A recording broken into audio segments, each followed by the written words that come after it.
जय हिंद दोस्तों। आज हम ओआरओपी के बारे में 6 इंपॉर्टेंट मुद्दों पर चर्चा करेंगे और उन 6 मुद्दों को आप अब अपनी स्क्रीन पर देख सकते हैं। नंबर 1, ओआरओपी की परिभाषा। नंबर 2, हिस्ट्री यानी ओआरओपी का इतिहास।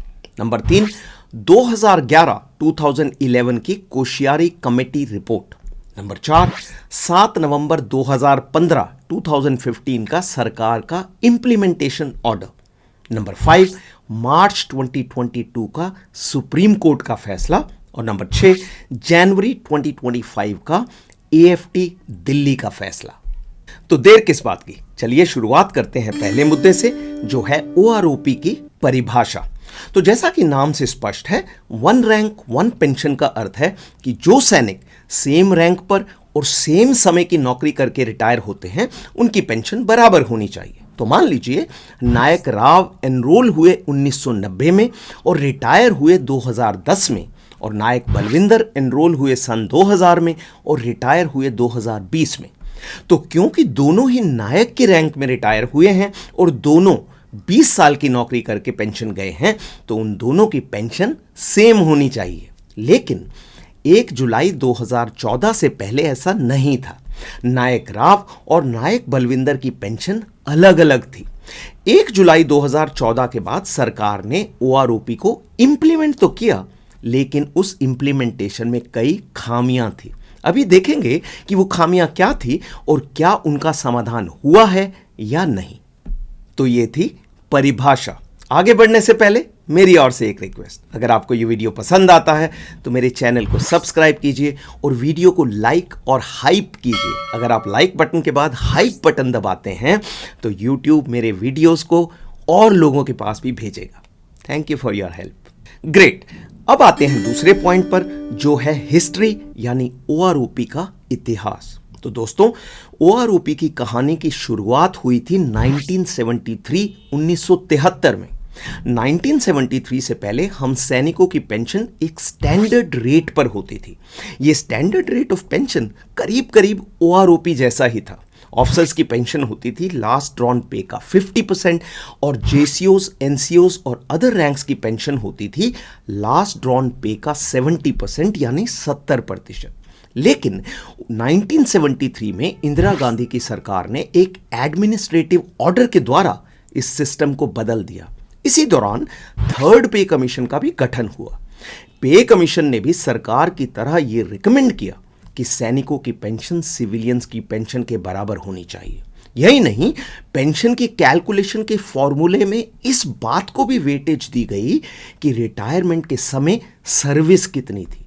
तो क्योंकि सैनिकों की रिटायरमेंट एज सिविलियन से बहुत कम होती है, परिणाम यह हुआ कि सैनिकों की पेंशन कम हो गई और सिविलियंस की पेंशन बढ़ गई।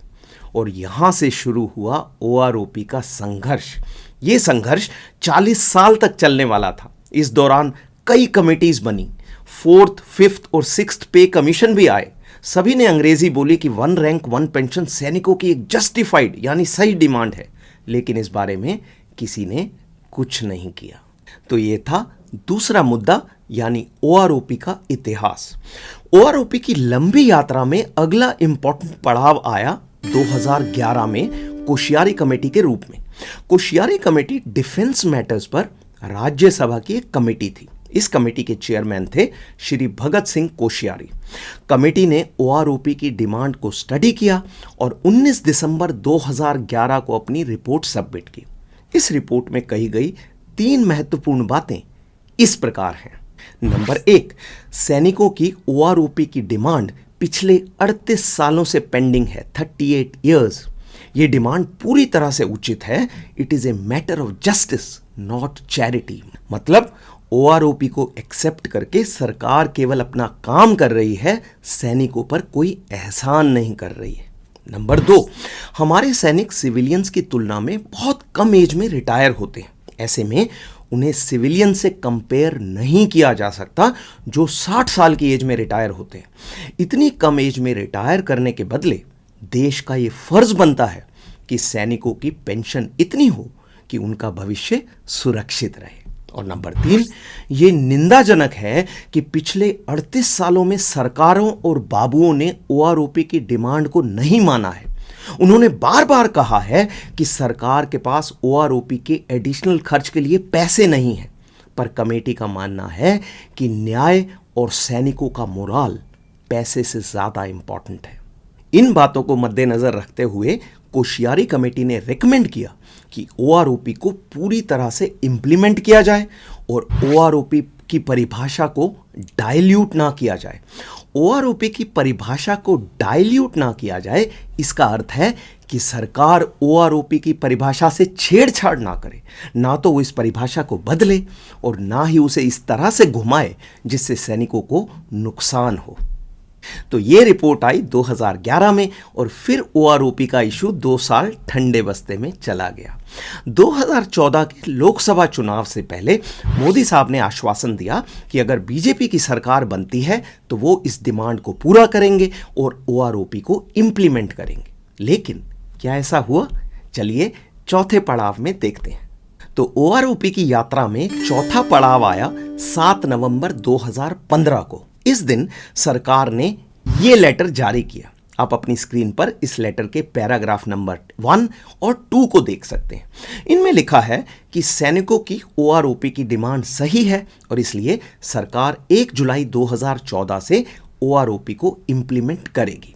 बहुत अच्छी बात है, यहां तक तो सब सही है। लेकिन बाकी के लेटर में वही हुआ जिसके खिलाफ कोश्यारी कमेटी ने चेतावनी दी थी। सरकार ने ओआरओपी की परिभाषा को बदला भी और बात को घुमाया भी। कैसे? चलिए इस लेटर के पैराग्राफ 3 और पैराग्राफ 4 को देखते हैं। तो ये है पैराग्राफ 3। इसका पहला पॉइंट कहता है कि जितने भी पुराने पेंशनर हैं उनकी पेंशन 2013 में रिटायर होने वाले पेंशनर्स के अनुसार फिक्स की जाएगी, कोई प्रॉब्लम नहीं है। लेकिन दूसरे पॉइंट में बहुत बड़ी प्रॉब्लम है। इसमें कहा गया है कि जब भी ओआरओपी का रिवीजन होगा, पेंशन की कैलकुलेशन के लिए 1 साल पहले का डेटा लिया जाएगा। उस साल में जितने भी सैनिक सेम रैंक और सेम सर्विस में रिटायर हुए हैं उनकी मिनिमम और मैक्सिमम पेंशन का एवरेज लिया जाएगा और पुराने पेंशनर्स की पेंशन को उस एवरेज के अनुसार फिक्स कर दिया जाएगा। अगर किसी सैनिक की पेंशन पहले ही उस एवरेज से ज्यादा है तो उसे प्रोटेक्ट किया जाएगा, यानी उसे कम नहीं किया जाएगा। एक उदाहरण देता हूं जिससे ये रीफिक्सेशन का तरीका आप अच्छे से समझ पाएंगे। उसके लिए गणित की नोटबुक खोलता हूं और ये आ गई मेरी गणित की नोटबुक आपकी स्क्रीन पर। तो इसमें आप 2 टेबल्स को देख सकते हैं। पहले राइट वाली टेबल को देखते हैं। उसमें आप देख रहे हैं मैंने 2 हवलदारों की पेंशन को लिखा है। ये दोनों हवलदार यानी हवलदार पवार और हवलदार अलावत ये 2020 में रिटायर हुए हैं।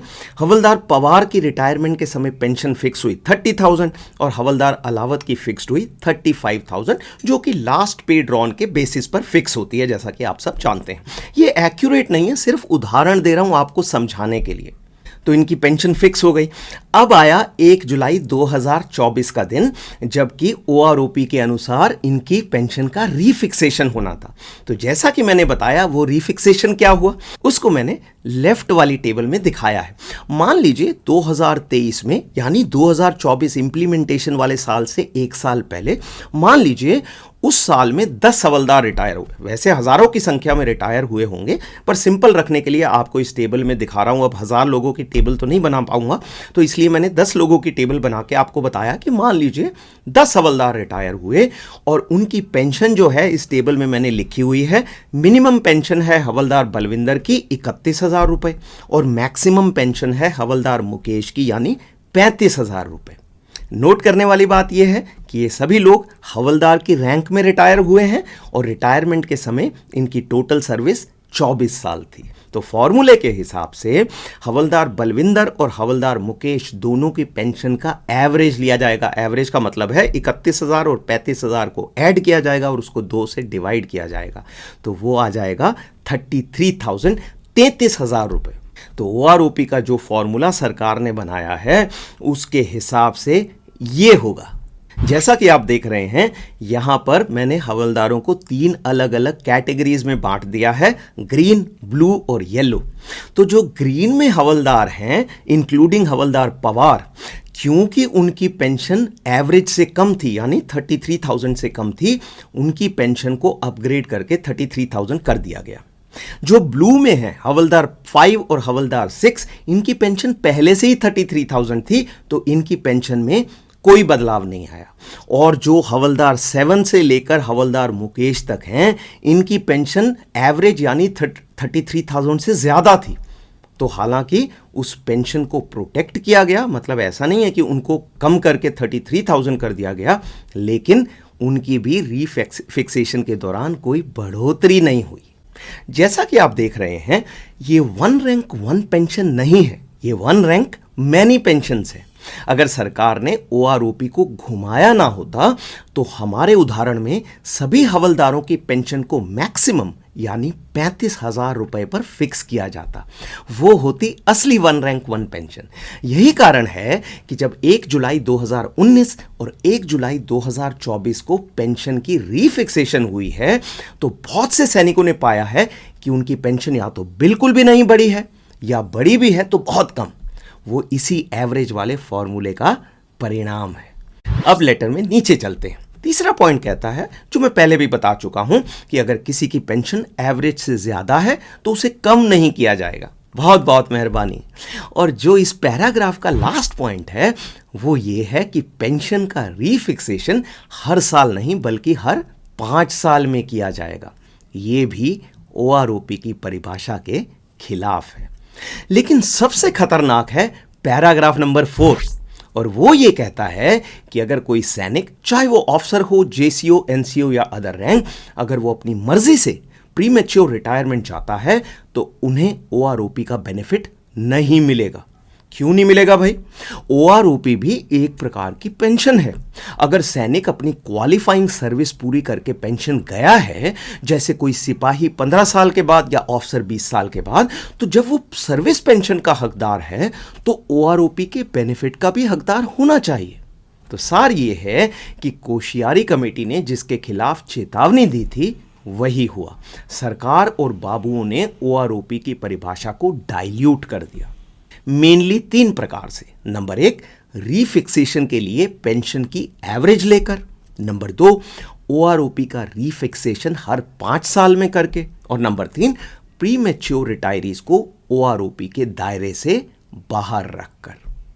इन्हीं बातों को मद्देनजर रखते हुए 2016 में हमारे रिस्पेक्टेड सीनियर्स यानी इंडियन एक्स सर्विसमैन मूवमेंट ने सुप्रीम कोर्ट में सरकार के ओआरओपी के फैसले के खिलाफ केस कर दिया। तो ये था चौथा पड़ाव। ओआरओपी की यात्रा में 5वां पड़ाव आया 16 मार्च 2022 को। इस दिन ऑनरेबल सुप्रीम कोर्ट ने एक्स सर्विसमैन मूवमेंट और सरकार के बीच केस का फैसला सुनाया। इस फैसले में ऑनरेबल सुप्रीम कोर्ट ने ये 2 बातें कही। नंबर 1, सरकार ने 7 नवंबर 2015 के लेटर में जो इंप्लीमेंटेशन इंस्ट्रक्शंस निकाली हैं वो सरकार का पॉलिसी डिसीजन है। तो चाहे वो एवरेज पेंशन वाला फॉर्मूला है या फिर हर 5 साल में रीफिक्सेशन, सुप्रीम कोर्ट सरकार के डिसीजन को चेंज नहीं करेंगे। और नंबर 2, एक्स सर्विसमैन मूवमेंट ने कहा है कि प्रीमेच्योर रिटायरीज को ओआरओपी का बेनिफिट ना मिलना संविधान के आर्टिकल 14 और आर्टिकल 16 यानी राइट टू इक्वालिटी के खिलाफ है। लेकिन कोर्ट का मानना है कि यह भी एक पॉलिसी डिसीजन है और अनकॉन्स्टिट्यूशनल यानी असंवैधानिक नहीं है। तो ओवरऑल देखा जाए तो हमारे रिस्पेक्टेड सीनियर्स ने पिछले 7 सालों में बहुत संघर्ष किया था, लेकिन सुप्रीम कोर्ट का यह फैसला हम सभी के लिए एक बहुत बड़ा सेटबैक था। इस फैसले के बाद सरकार ने 2023 में ओआरओपी 2 की टेबल्स निकाली और 2024 में ओआरओपी 3 की। तो ये था 5वां पड़ाव। अब आते हैं छठे और आखिरी पड़ाव पर, जो आया 31 जनवरी 2025 को, यानी इसी साल। इस दिन आर्म फोर्सेस ट्राइब्यूनल यानी एएफटी दिल्ली ने प्रीमेच्योर रिटायरीज को ओआरओपी ना मिलने के मुद्दे पर अपना फैसला सुनाया। इस फैसले में एएफटी ने ऑनरेबल सुप्रीम कोर्ट की ही एक और जजमेंट को रेफर किया। उस जजमेंट का नाम है डीएस नाकरा जजमेंट। एएफटी ने कहा कि 1 जुलाई 2014 से पहले रिटायर हुए पीएमआर केसेस को ओआरओपी लागू है, लेकिन 1 जुलाई 2014 के बाद रिटायर हुए सैनिकों पर यह लागू नहीं है। डेट ऑफ रिटायरमेंट के बेसिस पर इस तरह से दो ग्रुप बनाना संविधान के आर्टिकल 14 और 16 का उल्लंघन है और इसलिए प्रीमेच्योर रिटायरीज को भी ओआरओपी का बेनिफिट मिलना चाहिए। जैसा कि सरकार अक्सर करती है, एएफटी का ये फैसला भी किसी बाबू की फाइल में दबा पड़ा है। तो ये था आज का वीडियो समाप्त करने से पहले 3 महत्वपूर्ण बातें एक बार फिर दोहराता हूं। नंबर 1, इसमें कोई शक नहीं है कि बीजेपी सरकार ने 40 साल के बाद ओआरओपी को इंप्लीमेंट किया, लेकिन यह भी सच है कि सैनिकों को वो ओआरओपी नहीं मिला जिसकी वो 40 साल से मांग कर रहे थे। नंबर 2, ऑनरेबल सुप्रीम कोर्ट के 2022 के फैसले को मद्देनजर रखते हुए ऐसा लगता है कि कैलकुलेशन का फॉर्मूला और 5 साल की अवधि दोनों में कोई चेंज होने वाला नहीं है। तो हम सब के लिए यह समझना जरूरी है कि जब भी रीफिक्सेशन होगी, ये जरूरी नहीं है कि सभी की पेंशन बढ़े। कुछ सैनिकों की पेंशन बढ़ेगी, कुछ एक की ना के बराबर बढ़ेगी और बाकियों की सेम रहेगी। और नंबर 3, अगला रीफिक्सेशन 1 जुलाई 2029 को होगा। तब तक हो सकता है प्रीमेच्योर रिटायरीज की ओआरओपी का केस फाइनल हो जाए। इस बारे में कुछ कहा नहीं जा सकता, लेकिन आशा कर सकते हैं कि शायद प्रीमेच्योर रिटायरीज को भी अपना हक मिल जाए। आज के लिए इतना ही। अगले वीडियो तक अपना ख्याल रखें और स्वस्थ रहें।